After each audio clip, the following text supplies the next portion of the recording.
আজকে আপনাদের সাথে এই যে ইয়ামি ইয়ামি আমরা খাবো আর একটা গল্প করব। হ্যাঁ, একেবারে ঝাল ঝাল দেখেন, শুকনো মরিচ দিয়ে মাখাইছি। আমার তো অলরেডি জিহ্বায় পানি চলে এসেছে। আমি জানি না আপনাদের কি অবস্থা।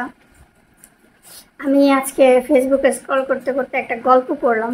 গল্পটা গল্প ঠিক না, এটা নাকি বাস্তব কথা। সেটা হলো যে একটা লোক নাকি হচ্ছে যে গণভবনে যেদিন সব কিছু হইলো, মানুষ নিয়ে টিয়ে যাচ্ছে, মজা করতেছে। একটা লোক হচ্ছে পুকুর পাড়ে যে বসে আছে, তো বসে থেকে ওনার অনেক মন খারাপ।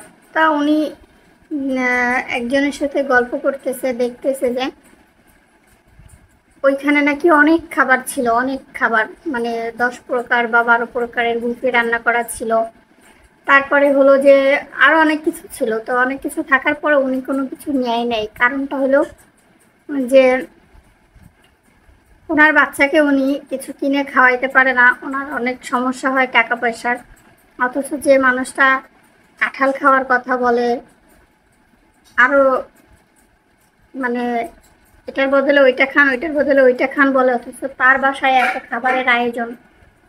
এটা দেখে বেচারা অনেক বেশি হতাশ। তা কি আর করবো বলেন, গল্পটা শুনে আমার যে কি পরিমাণ খারাপ লাগছে। এই প্রথম একটা কোনো কথা যেটা আমার এত বেশি খারাপ লাগছে, যে বলতেছিল যে উনি কোনোদিন মানুষকে ভালোই বাসে নেই।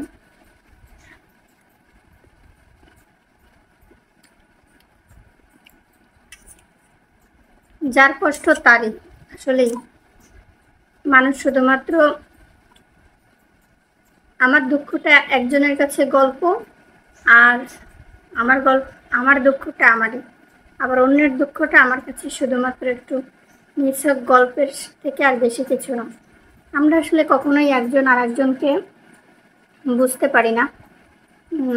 যদি আসলে বুঝতে পারতাম, কারোর কষ্ট উপলব্ধি করতে পারতাম, তাইলে তো আর এরকম হতো না। একটা জিনিস কি আমি বুঝি না, মানুষ তো সবাই একই রকম, একই রক্তে মানুষে গড়া। একজন ব্যথা পেলে চিমটি দিলে আমিও ব্যথা পাবো, আপনিও ব্যথা পাবেন। তো না বোঝার কি আছে। তারপরও মানুষ কেন যেন মানে এরকমভাবে কি করে যে একজন আরেকজনকে কষ্ট দেয়।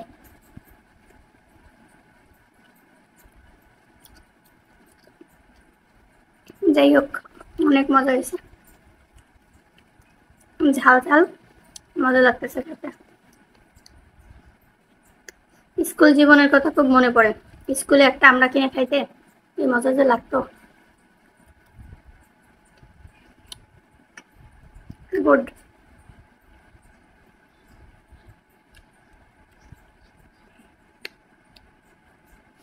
সবাই ভালো থাকেন, সুস্থ থাকেন। আল্লাহ হাফিজ।